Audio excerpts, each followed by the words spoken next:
진정한 그리스도인은 하나님의 나라의 선교사로 태어납니다. 우리들은 그리스도 예수를 개인의 구주로 영접하는 즉시 그리스도 예수의 제자로 성장해야 하고 그리스도 예수의 제자된 모든 사람들은 선교사로서 부르심을 받았습니다.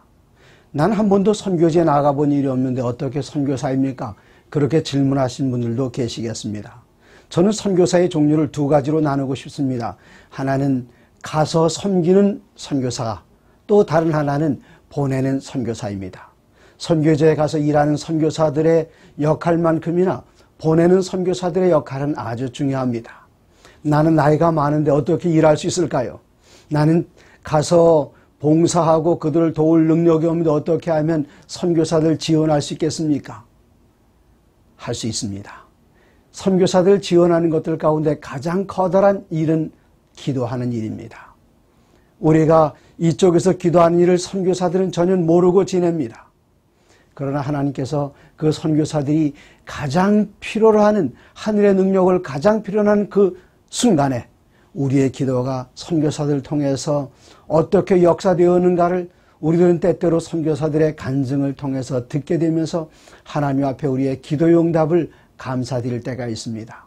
선교사들을 돕는 보내는 선교사의 가장 커다란 도움, 그것은 바로 기도입니다. 때로 우리들은 선교사들에게 편지를 쓸 수 있습니다. 선교사들은 외국에 나가서 물설고 낯설고 언어가 다르고 문화가 다르고 음식이 다른 곳에서 외로움을 느낄 수 있습니다. 이때에 우리가 그들에게 보내주는 한 통의 편지, 한 통의 전화, 한 장의 이메일은 그들에게 엄청난 격려가 되고 용기가 되고 힘이 됩니다.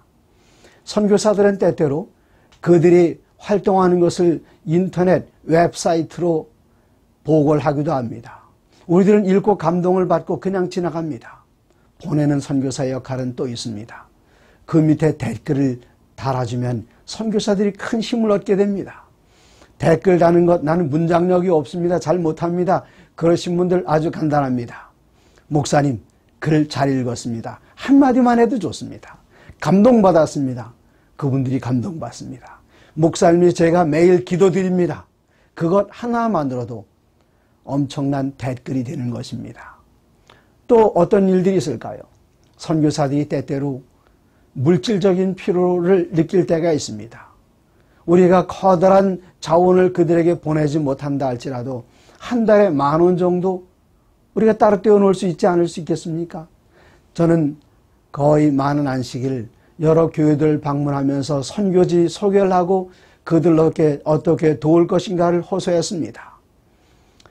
저희 북아시아 태평양 지회에는 CMS 제도가 있습니다.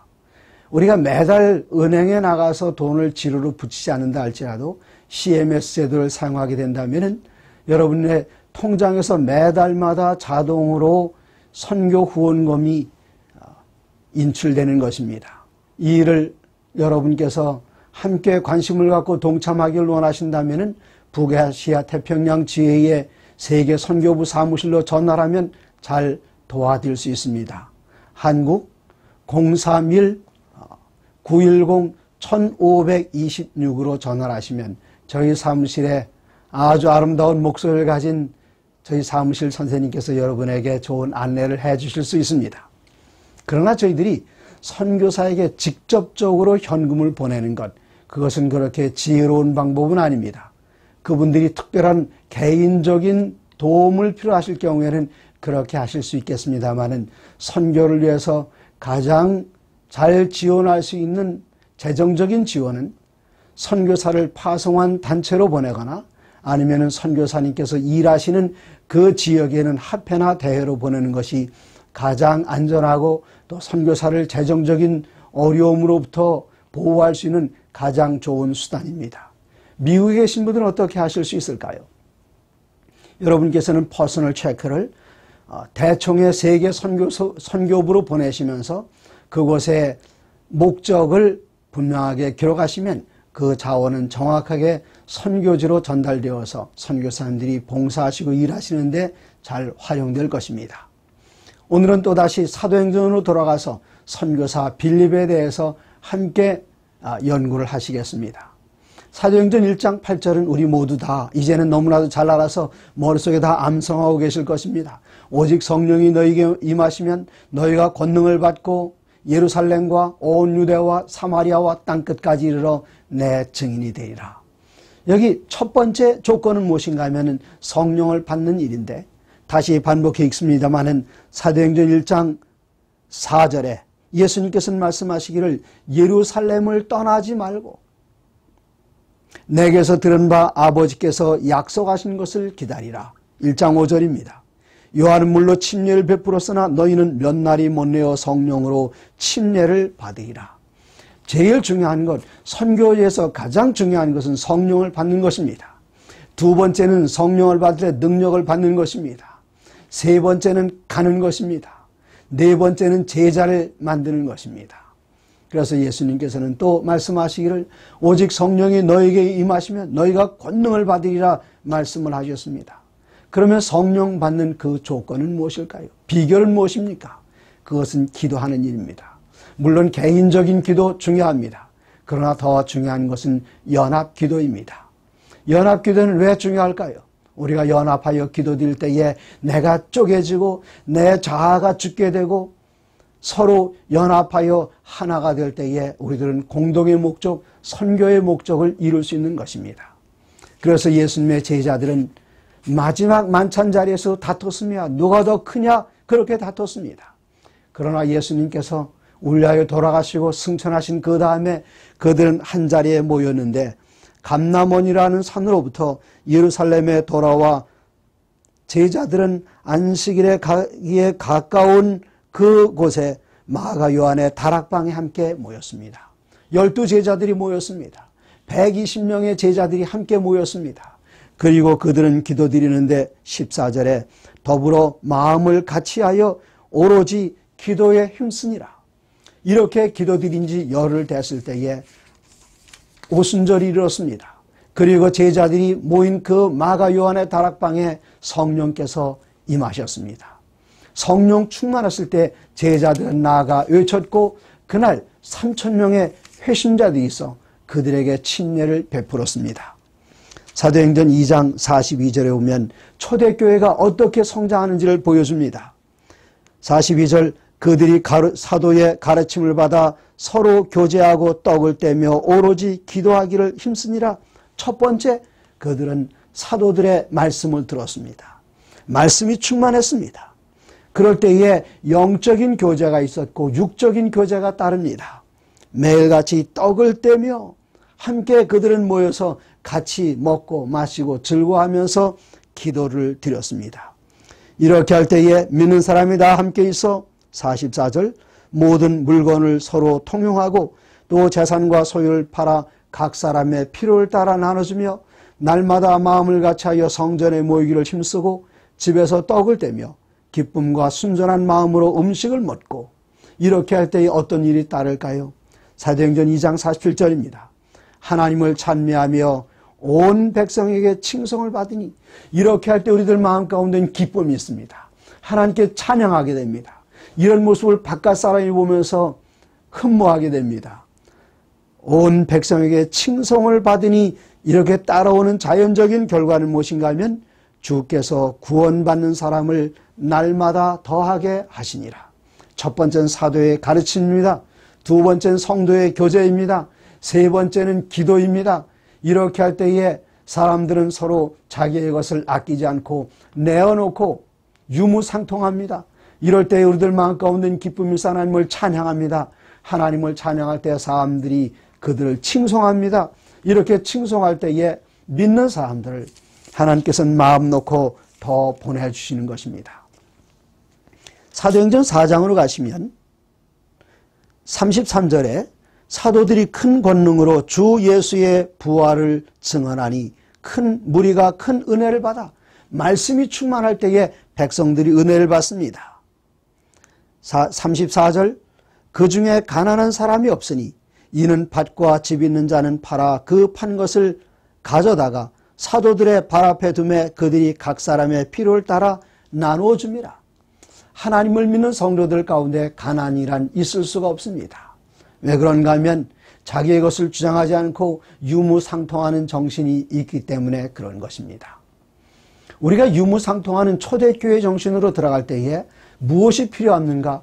보험도 필요 없게 됩니다.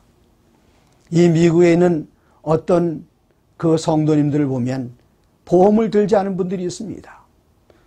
어느 교회에 제가 잘 아는 한 목사님이 계시는데 그 목사님께서 말씀하시기를 집에 불이 나서 집이 다 전소됐다고 이야기하셨습니다. 보험은 드셨습니까? 화재 보험을 들지 않으셨던 것입니다. 얼마 후에 그 목사님을 만났습니다. 목사님, 어떻게 지내십니까? 이분의 표정이 아주 밝아서 잘 지냅니다. 집은 보험이 안 된다고 그랬잖아요. 집 다 복구됐습니다. 어떻게 복구가 되었습니까? 이분이 말씀하시기를 내 아버지 집에는 형제들이 많이 있습니다. 저희들은 요한복음 14장 1절을 우리 주님께서 말씀하시기를 너희는 마음에 근심하지 말라 하나님을 믿으니 또 나를 믿어라. 내 아버지 집에 거할 곳이 많이 있도다 그렇게 말씀하셨는데 이분은 말씀하시기를 내 아버지 집에 형제들이 많이 있습니다. 그 형제들이 십시일반으로 도와줬습니다. 그리고 이 집을 복구했습니다. 마침내 화재 이전보다 화재 이후가 더 좋은 집을 갖게 되었습니다. 초대교회 정신이 그 교회의 성도님들 가운데 역사했기 때문이었습니다. 이렇게 할 때에 믿는 사람은 점점 더 많아집니다. 바로 그때 조심해야 됩니다. 사단이 들어옵니다. 사도행전 6장으로 넘어가 보면 그때의 제자가 더 많아졌는데 헬라파 유대인들이 자기의 과부들이 매일의 구제에 빠짐으로 히브리파 사람을 원망하니 바로 그곳에 사단이 껴들어와서 사람들의 마음 가운데 불평을 일으킵니다. 여기에 예루살렘에 모여든 많은 그 유대인들 가운데 어떤 이들은 그리스 지방에 살다가 이주해 온 유대인들이었습니다. 그들을 헬라파 유대인이라고 그랬습니다. 소외감을 느꼈습니다. 다른 사람들은 잘 먹고 유무상통한데 그들은 구제받는 데에서 빠졌다는 느낌을 받게 되었을 때에 예수 믿는 사람들 가운데 어떻게 이런 일이 있을 수 있는가? 불평이 일어났습니다. 이 불평을 어떻게 처리했을까요? 6장 2절입니다. 12사도가 모든 제자를 불러 이르되 우리가 하나님의 말씀을 제쳐놓고 접대를 일삼는 것이 마땅하지 아니하니. 사도들이 너무나도 바빴습니다. 한쪽에서 재물이 들어오면 그거 관리해야 되죠. 나눠줘야 되지요. 말씀을 준비하고 증거하는 일이 좀 더뎌졌습니다. 기도하는 일이 등한해졌습니다. 바로 그때 사단이 공격합니다. 이때 사도들은 하늘로부터 지혜를 얻었습니다. 그럼 어떻게 해야 할까? 우리가 하나님의 말씀을 제쳐놓고 접대를 일삼는 것이 마땅하지 아니하니 형제들아 너희 가운데서 성령과 지혜가 충만하여 칭찬받는 사람 7사람을 택하라.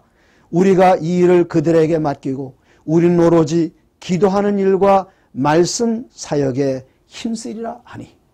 이것이 바로 좋은 교회의 모델입니다. 교회의 목사님은 왜 필요합니까? 이 목사님께서 부지런히 일찍 교회에 오셔서 문을 열고 겨울철에 히터를 틀고 여름에 에어컨을 틀고 모든 교인들이 다 좋아합니다. 우리 목사님 정말 부지런한 목사님이라고요. 그런 교회는 안 되게 돼 있습니다. 교회가 제대로 되려면 교회 열쇠 목사님 갖고 다니지 마시고 교회 집사님에게 맡기시고 교회에 겨울철에 히팅하는 것, 여름철에 냉방하는 것, 교회 청소하는 것 이런 것들을 교회 모든 사람들에게 다 일감을 맡겨줘서 목사님들은 말씀을 연구하고 기도하고 말씀을 증거하고 교인들을 훈련시키는 일을 주 업무로 삼고 모든 봉사들은 교인들이 나눠서 하게 될 때에 그 교회는 칭찬받는 교회, 성장하는 교회가 되는 것입니다. 이때 주의 사도들은 2가지 일에만 전념했습니다. 말씀을 증거하는 일, 그리고 기도하는 일, 그리고 나머지 일들을 다 집사님들에게 맡겨줬습니다. 불평이 분산됐습니다. 이들 가운데는 누가 있었는가 하면은 스데반 집사님 곧 순교당하시게 됩니다. 그 다음에 빌립 집사님 전도자로 성장하게 됩니다. 이분들은 구제하는 일, 교회를 섬기는 손으로 하는 일들에만 집중한 것이 아니라 더 높은 사역을 위해서 그들은 자기 자신들의 시간과 노력을 바쳤습니다. 그것은 전도하는 일이었습니다. 스데반은 전도하다가 돌에 맞아 죽었습니다. 첫 번째 순교자가 되었습니다. 빌립은 전도하는 일에 어떻게 나서게 되는지 8장을 보시면 8장 1절, 그날에 예루살렘에 있는 교회가 큰 핍박이 있어 사도 외에는 다 유대와 사마리아 모든 땅으로 흩어지니라. 예수님께서는 오직 성령이 임하시면 권능을 받고 첫 번째 예루살렘, 두 번째는 온 유대, 그 다음엔 사마리아 땅끝까지 가라 말씀하셨는데 제자들이 떠나지 않고 예루살렘 안에서만 이 교회가 성장했습니다. 그때 핍박이 왔습니다. 핍박이 오자 자연스럽게 예루살렘에는 사도들만 남게 되고 제자들은 다 흩어집니다. 유대 땅 전역으로 흩어집니다. 유대 땅 전역으로 흩어질 때에 빌립은 어디로 갔는가? 이 빌립은 4절에 8장 4절, 그 흩어진 사람들이 두다니며 복음의 말씀을 전할세. 5절, 빌립이 사마리아 성에 내려가 그리스도를 백성에게 전하기 시작했습니다. 이방인들에게, 사마리아 사람을 이방인으로 계산한다면 이방인들에게 제일 먼저 간 선교사는 사도 바울이 아니었습니다. 누가 앞서갔는가 하면은 빌립이 먼저 갔습니다. 빌립 집사님께서 사마리아로 가서 복음을 전했습니다. 그가 말씀을 전했을 때에 더러운 귀신들이 크게 소리를 지르며 나갔습니다. 중풍병자와 못 걷는 사람이 일어났습니다. 그 성 안에 기쁨이 있었습니다. 점치는 사람, 시몬이라는 사람이 있었는데 마술하는 이 사람, 이는 하나님의 능력이라 그가 간증하면서 마술하던 데서 떠나서 마침내 12절, 빌립이 하나님 나라와 및 예수 그리스도의 이름에 관하여 전도함을 그들이 믿고 남녀가 다 침례를 받았습니다. 시몬도 침례를 받았습니다. 이러한 소식이 예루살렘에 전파되었습니다. 이 빌립은 집사로서 영적인 능력이 풍성했지만 사도에는 미치지 못했습니다. 이러한 소문이 예루살렘에 이르게 될 때에 예루살렘에 있는 사도들은 어떤 일을 했을까요? 여기 제자들이 나가서 복음을 전하는 그곳마다 사도들은 다니면서 이제 금방 그리스도 예수 이름을 믿은 사람들을 더 힘있게 하고 부흥하게 하고 그들을 다시 재훈련시키는 일에 노력을 했다는 사실이 14절에 기록이 되어 있습니다. 예루살렘에 있는 사도들이 사마리아도 하나님의 말씀을 받았다함을 듣고 베드로와 요한을 보내매 그들이 내려가서 그들을 위하여 성령 받기를 기도하니, 빌립은 갔습니다. 가서 복음을 전하고 기초를 가르쳤습니다. 그리고 침례를 줬습니다. 이제는 선교 본부에 있는 베드로와 요한이 가서 그들을 재훈련시키고 성령 충만할 수 있도록 하고 이제 복음을 받은 사람들은 또 나가서 전하는 것입니다. 빌립 집사님은 이제 예루살렘 북쪽에 있는 사마리아에 가서 복음을 전하고 그곳에는 많은 사람들이 복음을 받게 되고 침례를 받게 되었을 때에 예루살렘 본부에서는 베드로와 요한이 오고 이때에 빌립은 그곳에 머물러 있지 않았습니다. 빌립은 전도자였습니다. 이젠 빌립은 남쪽으로 내려갔습니다. 예루살렘 남쪽으로 내려가다가 8장 26절 남쪽으로 향하여 예루살렘에서 가사로 내려가는 길까지 가라 하는 성령님의 인도함을 받고 내려갔습니다. 광야를 갈 때에 누구를 만나는가 하면은 예루살렘에서 예배를 드리고 자기의 집으로 돌아가고 있는 에티오피아 사람 네시를 만났습니다. 그는 에티오피아 여왕의 모든 재산을 관리하는 국고를 맡은 높은 관리였습니다. 그에 가서 복음을 전했습니다. 성령께서 인도하신 대로 그가 가까이 다가갈 때에 병거를 타고 있던 구스 네시가 책을 읽고 있는 것을 봤습니다. 이사야서를 읽고 있었습니다. 그는 가까이 가서 이 장관에게 묻기를 이 책에 기록된 내용을 잘 이해하십니까? 네시는 말하기를 가르쳐주는 사람이 없는데 제가 어떻게 이해합니까? 어느 책을 읽고 있었는가 하면은 32절 이사야서를 읽고 있었습니다. 사마리아 사람들은 오직 모세오경만을 받아들였습니다.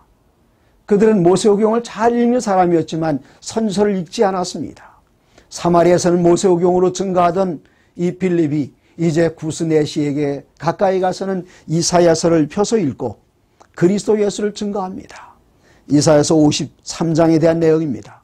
그가 도살자에게로 가는 양과 같이 끌려갔고 털 깎는 자 앞에 어린 양이 조용한 것 같이 그의 입을 열지 아니하였도다. 이 말씀을 읽고 있는 내시를 발견한 빌립 집사님은 이 말씀의 내용을 잘 설명해 줬습니다.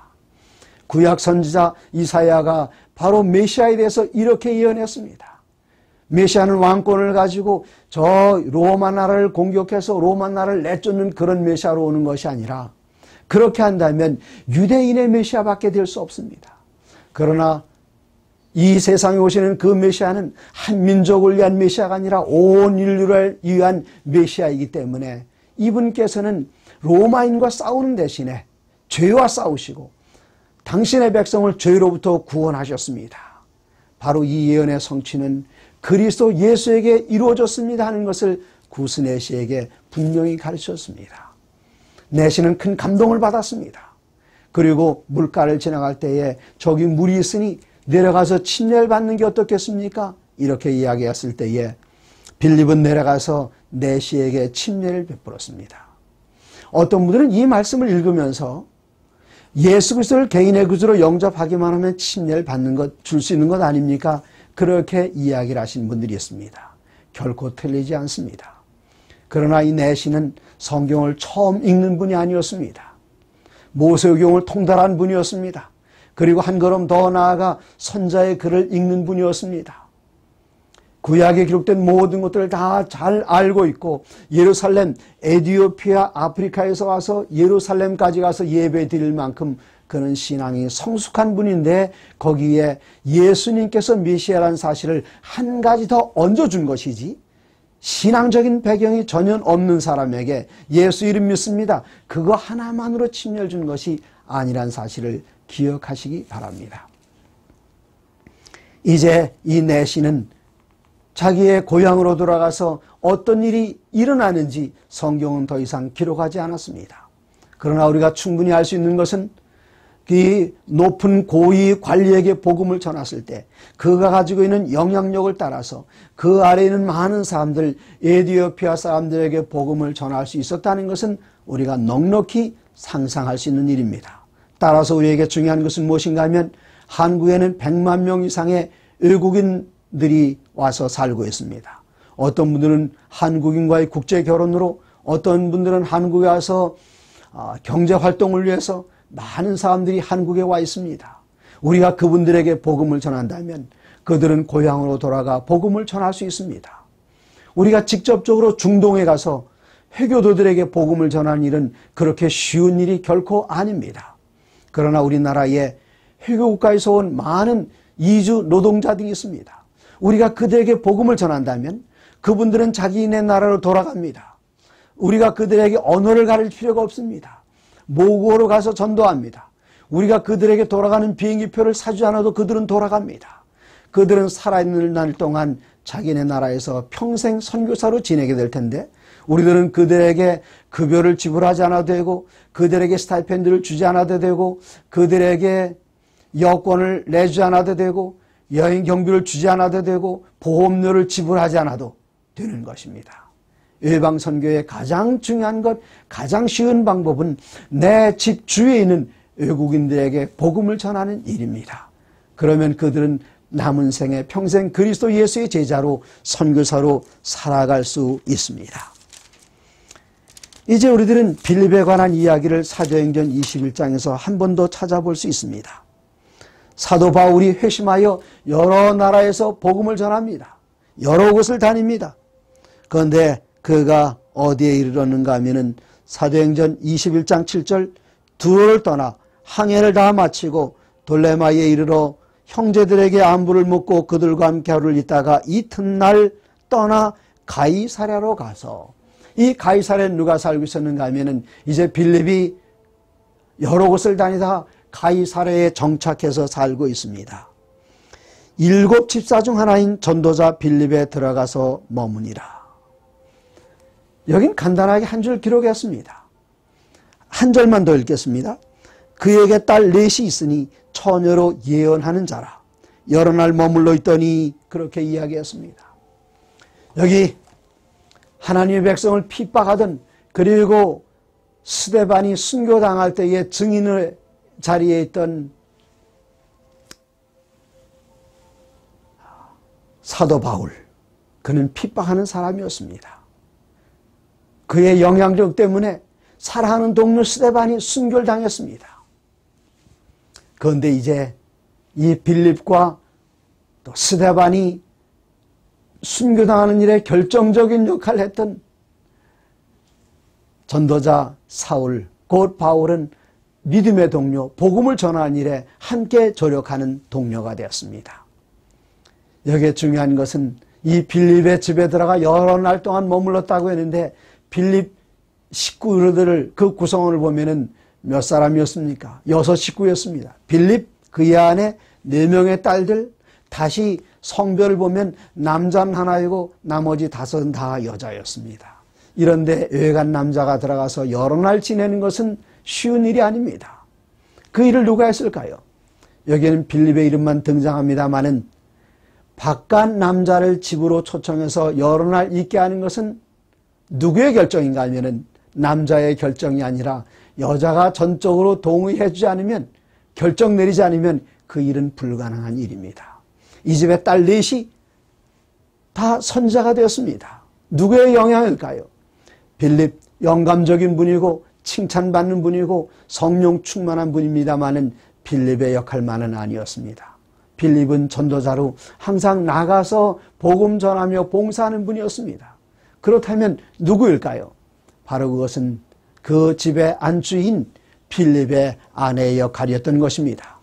손님들 대접하는 일, 접대하는 일, 집안에 여러 사람들 모아놓고 그들을 대접하며 묵어가게 하는 일, 그리고 자녀를 교육시키는 그 일은 전적으로 누구에게 맡겨진 일이었는가 하면 빌립의 아내의 역할이었습니다. 좋은 선교사 뒤에는, 좋은 목회자 뒤에는, 좋은 전도인 뒤에는 반드시 누가 있는가 하면 좋은 아내가 있어서 남편의 일을 잘 조력하고 협력할 뿐만 아니라 가정의 자녀들을 양육하는 일, 아내가 그 일을 잘 감당할 수 있었던 일입니다. 그렇기 때문에 여기 동시대 인물이었던 사도 베드로는 베드로전서 3장 1절에서 이렇게 감동적인 이야기를 합니다. 베드로전서 3장입니다.